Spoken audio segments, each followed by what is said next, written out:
Ici, dans la région du Saguenay et du Lac-Saint-Jean, on est en pleine forêt boréale. D'ailleurs, cette forêt recouvre près de 90 du territoire. Et c'est dans ces bois qui sont riches en ressources que les gens de Girardville ont fait la découverte de trésors qu'ils partagent avec nous.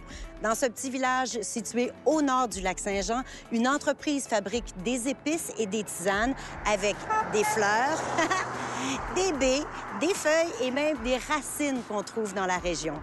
Dorigina propose des produits qui n'ont pas leur pareil ailleurs dans le monde, des épices de thé, des poivres de dune, des fleurs à miel, bref, de la poésie pour les papilles. Notre forêt est riche de ressources insoupçonnées. On ne peut pas s'imaginer à quel point elle regorge de richesses et qu'il faut s'en servir. Vibornum cassinoides, Ledum groenlandicum, Melilotus alba, Tenacetum vulgare. Quand Jacques Cartier est arrivé en Amérique du Nord, dans le fond, il cherchait la route des épices. Il n'a rien trouvé, mais il n'a pas cherché suffisamment, dans le fond. S'il avait poussé un petit peu, s'il avait goûté un petit peu plus, c'est quoi qu'il y avait sur le territoire, sur le terrain, il serait revenu avec des richesses incroyables, puis il aurait fait fortune en Europe. Là. Il serait revenu avec des cales pleines d'épices.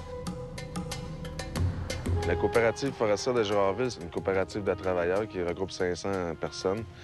Puis comment ça a été fondé? Bien, en 79, il y a eu une crise forestière aussi.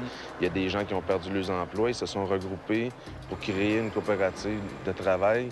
Malgré le travail qu'ils font à tous les jours, c'est-à-dire le reboisement, l'éclaircie, la récolte forestière pour faire du 2 par 4, etc., ils ont accepté d'investir dans du non traditionnel, c'est-à-dire la récolte de plantes forestières, pour essayer de s'assurer un avenir dans le secteur d'activité en essayant de trouver une façon de diversifier les activités de l'entreprise.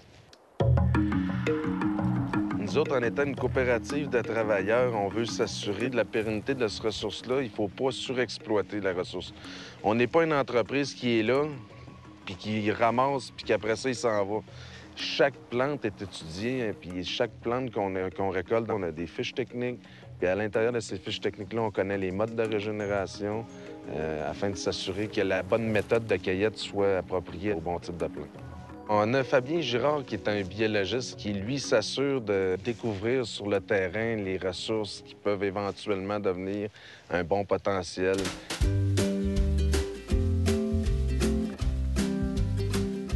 Mon travail, c'est de décortiquer la plante, voir de quelle façon, c'est quoi ces molécules.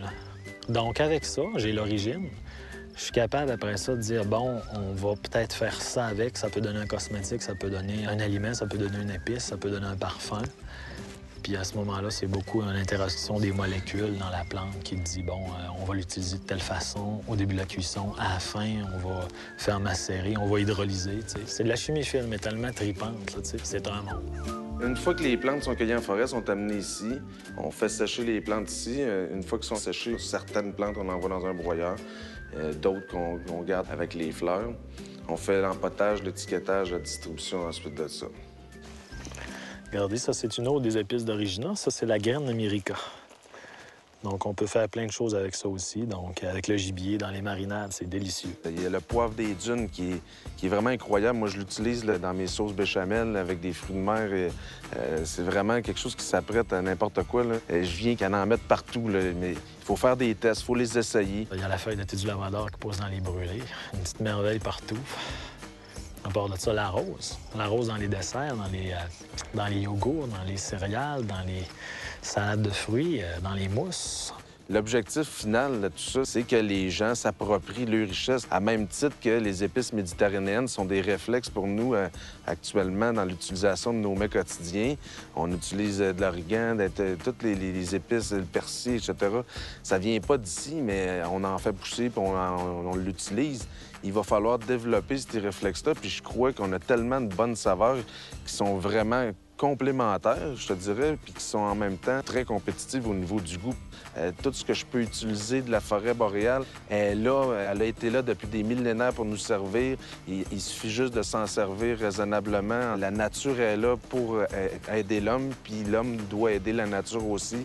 C'est une symbiose qu'il faut trouver à quelque part, là.